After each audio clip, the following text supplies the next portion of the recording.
बिहार के शिक्षा विभाग के अपर मुख्य सचिव के फाटक के फरमान के बाद बिहार की सियासत पूरी तरीके से गर्म हो चुकी है। के फाटक ने एक बार फिर से एक नया फरमान जारी किया है और करीबन 1 लाख से अधिक बच्चों के नामांकन रद्द कर दिए हैं। बस इस वजह से क्योंकि जो बच्चे हैं वो सरकारी स्कूल का फ़ायदा ज़रूर लेते हैं लेकिन स्कूल में नहीं आते हैं। वो 2 जगह पढ़ते हैं, प्राइवेट स्कूल में रेगुलर क्लास करते हैं लेकिन सरकारी स्कूलों में करीबन 15 दिन 12 दिन वो मतलब एब्सेंट रहते हैं।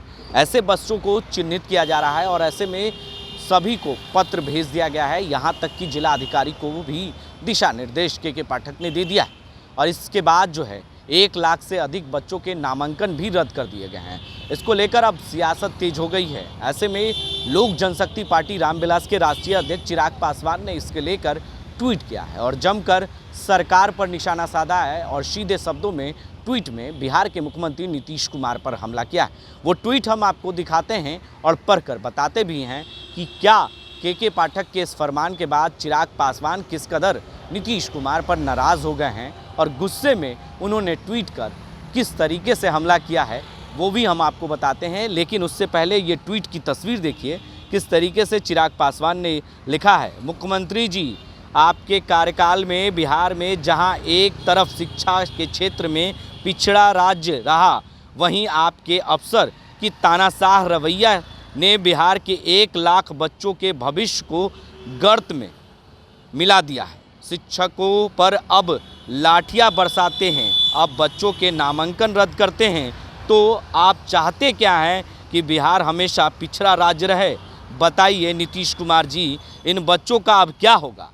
कहीं ना कहीं इसके बहाने चिराग पासवान ने नीतीश कुमार पर निशाना साधा और कहा कि पहले शिक्षकों पर आप लाठियां बरसाते हैं, फिर उसके बाद अब बच्चों के नामांकन रद्द करते हैं। तो कहीं ना कहीं बिहार के शिक्षा व्यवस्था चौपट है, गर्क में जा चुका है। बिहार के बच्चे की भविष्य गर्क में जा चुकी है। तो कहीं ना कहीं इसको लेकर चिराग पासवान ने निशाना साधा है। के पाठक का सीधा फरमान है कि जो बच्चे स्कूल नहीं आते हैं उनके नामांकन रद्द करें और जो बच्चे 2 जगह अगर नामांकन दर्ज कराए हुए हैं, चाहे वो प्राइवेट स्कूल में तो पढ़ ही रहे हैं लेकिन सरकारी स्कूल का फ़ायदा ले रहे हैं, चाहे वो पोशाक योजना हो या साइकिल योजना हो या सरकार की जो भी योजनाएं बच्चों और छात्र छात्राओं के लिए चल रहे हैं, उसका वो फ़ायदा ज़रूर लेते हैं लेकिन कहीं ना कहीं वो स्कूल नहीं जाते। यानी कहीं ना कहीं चिराग जो है के पाठक ने ये साफ निर्देश दिया है कि करीबन जो है प्रेजेंट बच्चे कम से कम 75% उपस्थित रहना चाहिए स्कूल में, तभी उनका जो है जो परीक्षा है वो दिया जाएगा, नामांकन रद्द नहीं किया जाएगा। मंत्री की भूमिका बिहार में शिक्षा के सुधार को लेकर है या छात्रों में बंटवारे को लेकर है? जिस तरीके से शिक्षा मंत्री के बार बार इस तरीके से विवादित बयान आते हैं, पहली बात तो आपको छात्रों की चिंता नहीं।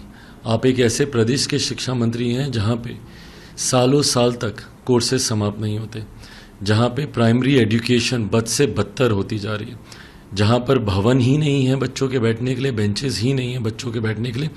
उस पर ध्यान केंद्रित करने के अलावा शिक्षा मंत्री का ध्यान हर चीज़ पर रहता है।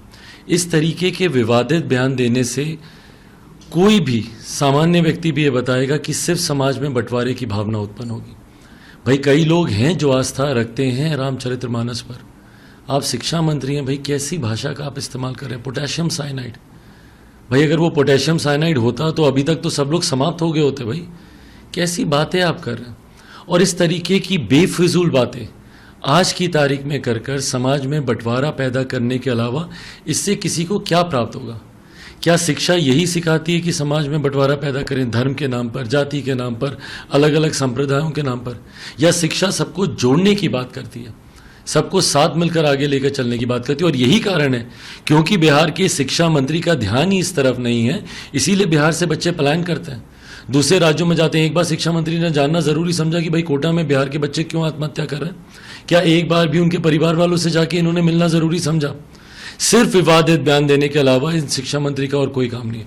बल्कि हम लोग तो मांग करते हैं कि भाई तत्काल प्रभाव से ऐसे शिक्षा मंत्री जो समाज में बंटवारे की राजनीति करते हो, जो बच्चों में भाईचारे की बजाय एक दूसरे को अलग करने की सोच रखते हो, ऐसे शिक्षा मंत्री को तत्काल प्रभाव से अपने पद से हटा देना चाहिए। इनको इस्तीफा भी नहीं, इनको बर्खास्त कर देना चाहिए, ताकि आने वाले शिक्षा मंत्रियों को यह समझ में आए कि बिहार के बच्चों को जोड़ने की सीख देने की जरूरत है, ना कि उनके भीतर ये अलगाववाद, उनके भीतर ये बंटवारे की सोच उत्पन्न। लेकिन इस फरमान के बाद जो है चिराग पासवान ने काफ़ी नाराजगी दिखाई है और कहा है कि बच्चे का भविष्य गर्ग में ले जा रहे हैं नीतीश कुमार। पहले शिक्षकों पर लाठियां बरसाते हैं, अब बच्चों के नामांकन रद्द करते हैं। कहीं इसको लेकर अब बिहार के मुख्यमंत्री नीतीश कुमार क्या अपनी जो है चुप्पी तोड़ेंगे या नहीं, ये तो आने वाला वक्त ही बता पाएगा, क्योंकि जिस तरीके से नामांकन रद्द हुआ है इसको लेकर अब बिहार की सियासत पूरी तरीके से गर्म हो चुकी है। अपने सहयोगी सरवन राज के साथ बने रहे लाइव इंडिया हर पल के लिए।